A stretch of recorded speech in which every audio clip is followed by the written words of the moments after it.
महात्मा गांधी जी का नाम हटा करके इन्होंने अपनी उस घृणित मानसिकता को दिखाने का काम किया। विचारहीन लोग हैं, इनके नफरत कैसे किया जाए, दलितों से कैसे नफरत करें, अल्पसंख्यक से नफरत कैसे करें, महिलाओं से नफरत कैसे करें, किसानों से नफरत कैसे करें, मजदूरों से नफरत कैसे करें। जब पंडित नेहरू ने कहा था कि ये जो इस देश के कारखाने हैं यही हमारे मंदिर हैं, पाठशाला तो नहीं चलेगी लेकिन मधुशाला चलेगी। अयोध्या में आप दीप जला रहे हैं, अयोध्या में कोई सरकारी फैक्ट्री खोलते आप, काम करते, किसी के बाप का देश नहीं है। ये देश हिंदुस्तान के हर उन नागरिक का है। इनका खून है मुसलमानों का इस देश की आजादी में। कैसी बात करते हैं, मुसलमानों ने इस देश को आजाद कराने में अपना खून बहाया है। नफरत मुसलमानों से ही नहीं करते, ये तो दलितों से भी करते, तो इसका क्या कर। भाजपा सत्ता के लिए इस कदर वो हो गई, इसकी सजा भगवान राम ने दे दी उसको। इनको राम से मतलब नहीं है। अडानी से आप चंदा लेंगे, फिर अडानी को जमीन देंगे, फिर अडानी आपको पैसा देगा। ये जो मॉडल है, गेहूं चावल, उससे खाना बन जाता है। गेहूं चावल से खिचड़ी नहीं बनती, उसमें दाल लगती है, उसमें कड़वा तेल लगता है। आप क्या चाहते हैं, इस देश में सबसे ज्यादा कुपोषण के शिकार सुगरू केवल एक ही है, हमारे 56 इंच के नेता प्रधानमंत्री जी है, और कोई भी सुगरू नहीं है। यहाँ पर मजदूरों की दशा पर बात क्यों नहीं हुई, उनकी आर्थिक स्थिति पर बात क्यों नहीं हुई, उनके कुपोषण पर बात क्यों नहीं हुई, उनकी मजदूरी कौन कर रहा है। इसमें कितने अनुसूचित जाति के लोग हैं, कितने इसमें अनुसूचित जनजाति के लोग हैं, कितनी इसमें महिलाएं हैं, ये आंकड़ा नहीं आना चाहिए देश के सामने। इस बात का डर, अरे हमने देश की, हमारे पुरखों ने जब अंग्रेज से नहीं डरे तो इन बेईमानों से हम डरेंगे। आप अडानी को केवल मजबूत करोगे और मजदूरों को मजदूरी भी नहीं दोगे और हम चुप रहेंगे। आप सोचते हैं कि हमको जेल जाने से हम डर जाएंगे। सत्ता के परवाने नहीं, हम सत्ता में कभी नहीं रहे, हम किसी दल में सत्ता में नहीं रहे, हमने राजनीति विपक्ष की ही की है। हिंदुस्तान में किसी भी व्यक्ति से, किसी भी उससे नहीं डरता हूं, सिर्फ परवरदिगार से डरता हूं, उस परम परमात्मा से डरता हूं। जाके हम जैसे लोग पैंट शर्ट पहन रहे हैं, हमारे बाप दादा तो चारपाई पे नहीं बैठ सकते रहे होंगे, हम पैंट शर्ट पहन करके घूम रहे हैं और इस संविधान की बदौलत बेबाकी से अपनी बात को कह रहे हैं। तो ये इन चीज़ों के साथ हम ये देखते हैं, एक कहावत हमें याद आती है कि नई बोतल में पुरानी शराब। और मुझे प्रधानमंत्री जी का लोकसभा का भाषण याद होता है, जब वो लोकसभा के भीतर कहते थे कि ये जो मनरेगा है ये कांग्रेस का जीता जाता विफलताओं का स्मारक है। अब उसी को नाम बदल करके जब प्रस्तुत किया जा रहा है और कोई नई स्कीम नहीं है, तो ये प्रधानमंत्री के जो नाम बदलने की यूपी से शुरू हुई थी नाम बदलने की रणनीति, अब केंद्र में आ गई है। देखिए, इनके पास कोई आइडिया नहीं है, विचारहीन लोग हैं। इनके पास आइडिया क्या है कि देश के लोगों से नफरत कैसे किया जाए, दलितों से कैसे नफरत करें, अल्पसंख्यक से नफरत कैसे करें, महिलाओं से नफरत कैसे करें, किसानों से नफरत कैसे करें, मजदूरों से नफरत कैसे करें। इनका मकसद केवल एक है, इस देश के 90% लोगों को गुलाम बनाना।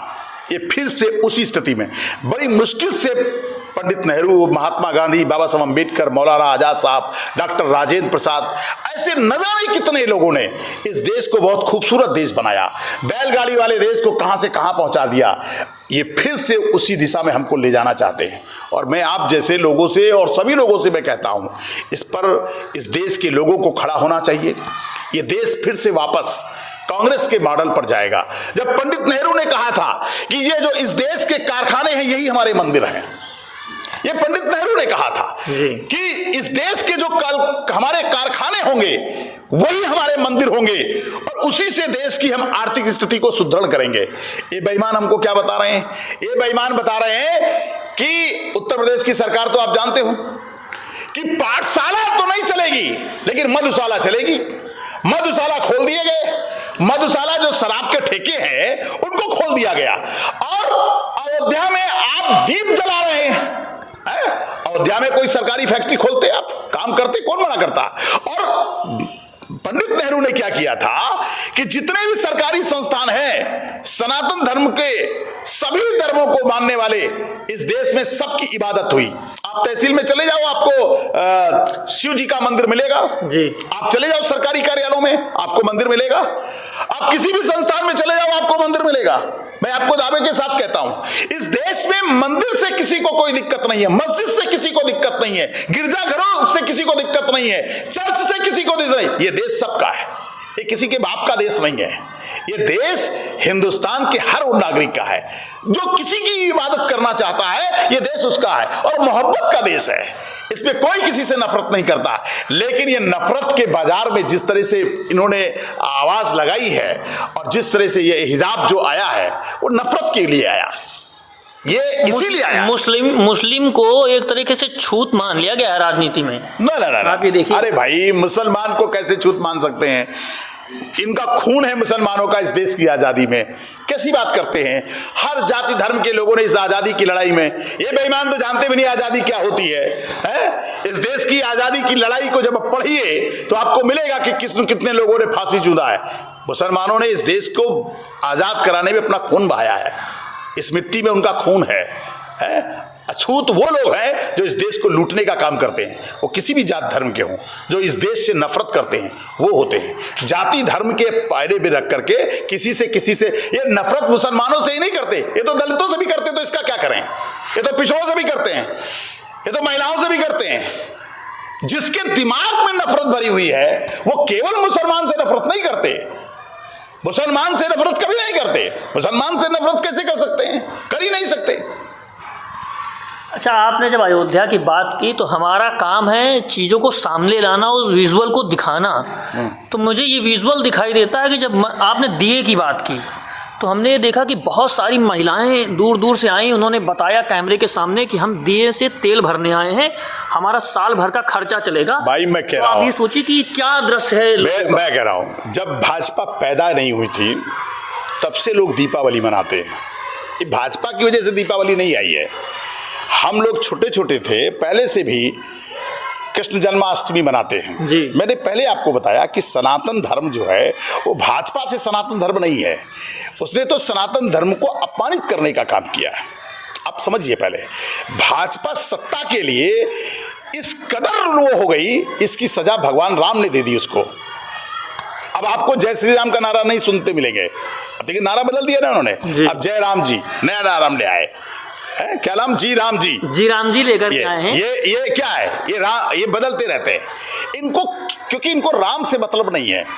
इनको मतलब केवल इतने से है कि उनको मैं क्या बोल रहा हूं, इनको सिर्फ सत्ता से मतलब है और सत्ता में लूट से मतलब है। एक मॉडल आया है, पूंजीपतियों से पैसा लेना है, फिर सरकार बनानी है, फिर पूंजीपतियों को फायदा पहुंचाना। अडानी से आप चंदा लेंगे, फिर अडानी को जमीन देंगे, फिर अडानी आपको पैसा देगा। ये जो मॉडल है ये देश को पीछे ले जाएगा। ये मेरा कहने का मतलब मॉडल वही चलेगा इस देश में जो पंडित नेहरू का मॉडल था, जो कांग्रेस का मॉडल था। सरकारी फैक्ट्री थी, सरकारी कारखाने थे, सरकारी जमीन थी, सरकारी हॉस्पिटल थे, सरकारी स्कूल थे, सरकारी संस्थान। जो सरकारी होता है वो सबका होता है, जो सरकारी संस्थान होता है वो सबका होता है। जब पंडित नेहरू के पास पैसा नहीं था तो उन्होंने पेंशन दे दी। ये बेईमान आए ये बेईमान आए तो उन्होंने सरकारी कर्मचारियों से कहा कि अब तुमको हम नौकरी देंगे लेकिन पेंशन नहीं देंगे। ये किसने किया था? ये भाजपा के लोगों ने किया। ये दूसरी सरकार आई भाजपा की, मोदी की सरकार आई, उसने कहा कि नहीं सेना में आपको हम भर्ती तो करेंगे लेकिन 4 साल बाद हमको वापस कर देंगे और कोई आपको पेंशन नहीं देंगे। तो ये बेईमान, इनका मतलब केवल एक है कि इस देश के 100 करोड़ लोगों को अभी भूखा नंगा रख रहे हैं। 80 करोड़ लोगों को रोज राशन तो मिल ही रहा है। 80 करोड़ लोगों। अरे भाई कौन सा राशन? ये गेहूं चावल, उससे खाना बन जाता है। गेहूं चावल आपको दे दिया जाए तो उससे खाना बन जाएगा आपका? गेहूं चावल से खिचड़ी नहीं बनती, उसमें दाल लगती है, उसमें कड़वा तेल लगता है। आप क्या चाहते हैं? इस देश में सबसे ज्यादा कुपोषण के शिकार भारत में हैं। मैंने अभी आपसे कहा कि चीन के बाद अगर सबसे ज्यादा मजदूर हैं तो भारत में हैं, और उन मजदूरों की दशा क्या है? वो कुपोषण के शिकार हैं। मेरी बात को समझने की कोशिश करिए। चीन के मजदूरों की स्थिति और अमेरिका तीसरे नंबर पर है जी। वहां किस तरीके मजदूरों की जो सैलरी है उसको आप सुनेंगे तो आपको आश्चर्य लगेगा। अमेरिका के मजदूरों की जो सैलरी होती है वो 2.5 से 3 लाख रुपए है। आप इसकी कल्पना भी नहीं कर सकते है? तो आप भारत के हम लोग हैं।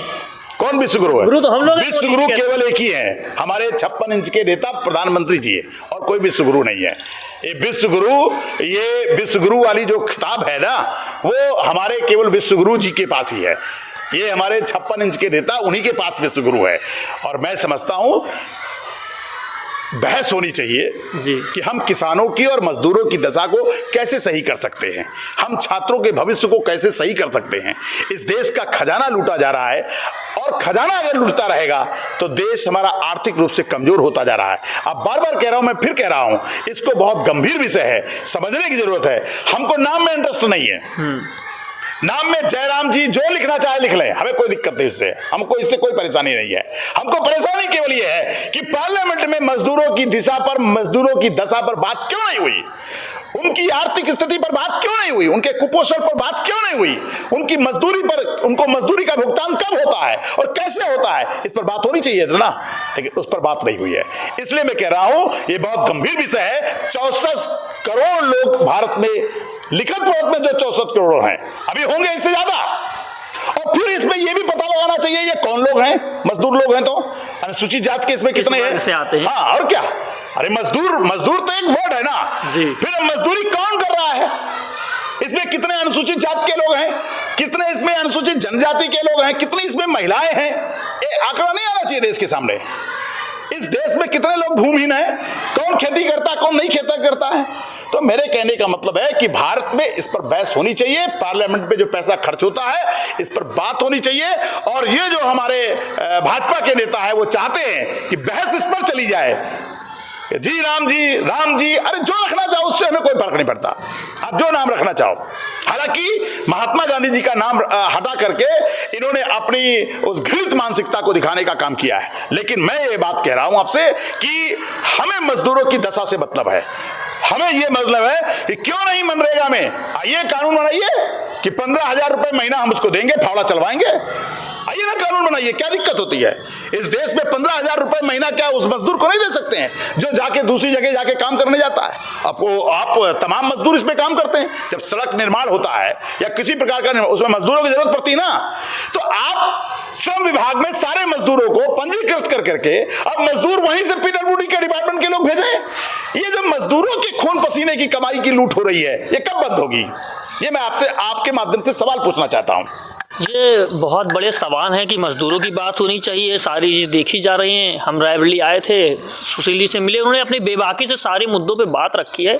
आपने जिक्र में एक नाम लिया अडानी का, ये आखिरी चीज़ हम आपसे पूछेंगे, अडानी का नाम लिया, तो मेरी आदत है विजुअलाइज़ करने की।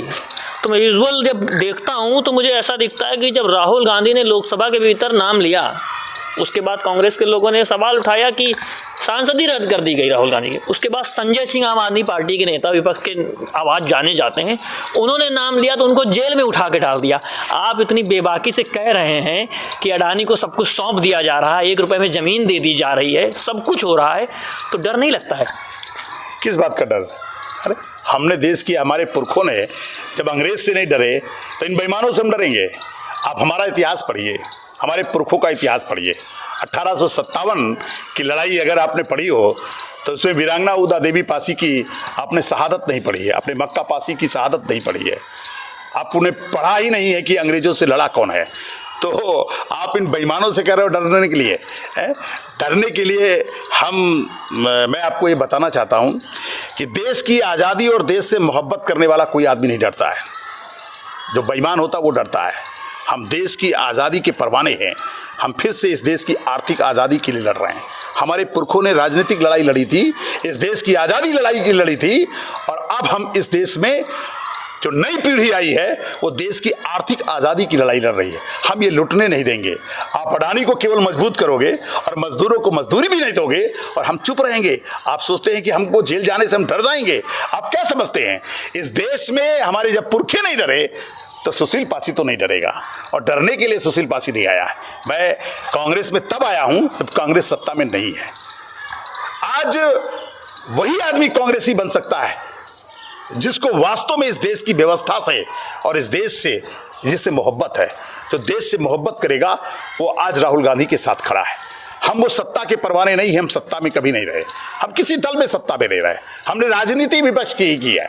हम जब से राजनीति में जितना समय मेरा गेरा वो सब कुछ विपक्ष के लिए गया और मैं विपक्ष की राजनीति करता हूं। तो डर की बात आपने कही है, दोबारा मत करिएगा। मैं हिंदुस्तान में किसी भी व्यक्ति से, किसी भी उससे नहीं डरता हूं। सिर्फ परवरदिगार से डरता हूँ, उस परम परमात्मा से डरता हूँ, उस शक्ति से डरता हूँ जिसने हमें बनाया है, और उसके लिए काम करता हूँ, देश के लिए काम करता हूँ, देश से मोहब्बत करता हूँ, और देश को अपने जीवन काल में जो मेरे हिस्से की लड़ाई है वो मुझे लड़ना चाहिए। और मैं हर नौजवान से कहता हूँ, आपको भी अपने हिस्से की लड़ाई लड़नी होगी, क्योंकि हमारे पुरखों ने अपने हिस्से की लड़ाई लड़ी है, तब जाके हम जैसे लोग पैंट शर्ट पहन रहे हैं। हमारे बाप दादा तो चारपाई पे नहीं बैठ सकते रहे होंगे, हमारे बाप दादा कैसी स्थिति में रहे होंगे। तो जब हमारे पुरखों ने, चाहे बाबा साहब अम्बेडकर हों, चाहे मसरुद्दीन पासी जी हों, चाहे जितने भी हमारे नेता रहे हों, चाहे महात्मा गांधी जी हों, सरदार पटेल ने, अगर उन्होंने कुर्बानी ना दी होती तो हम जैसे लोग आज के खेतों में मजदूरी कर रहे होते। तो आज अगर हम पैंट शर्ट पहन करके घूम रहे हैं और इस संविधान की बदौलत बेबाकी से अपनी बात को कह रहे हैं, तो ये संविधान की बदौलत है। तो ये देश किसी के बाप का नहीं है, ये देश इस देश के हर जाति धर्म का है। ये देश उनसे ज़्यादा हमारा है, इसलिए हमको दर्द ज़्यादा है। उनको देश से मोहब्बत नहीं है, वरना ये देश लुटने नहीं देते। हमको अपने देश से लगाव है, इसलिए हम इस देश से मोहब्बत करते हैं, इसलिए बेबाकी से अपनी बात रखते हैं। तो आपका बहुत बहुत शुक्रिया। आपने देखा कि सारी चीज़ें देखी गई और जिस तरह से बेबाकी से अपनी आवाज़ रखते हैं सुशील जी, वो जनता तक पहुंचती है और लोगों तक पहुंचती है। तो इन मुद्दों के बारे में आप क्या सोचते हैं? अगर आप चाहते हैं कि इस तरह के वीडियो, इस तरह के मुद्दे आप तक पहुंचाते रहें, वीडियो को ज़्यादा से ज़्यादा शेयर कीजिए। जय हिंद, जय भारत, जय संविधान।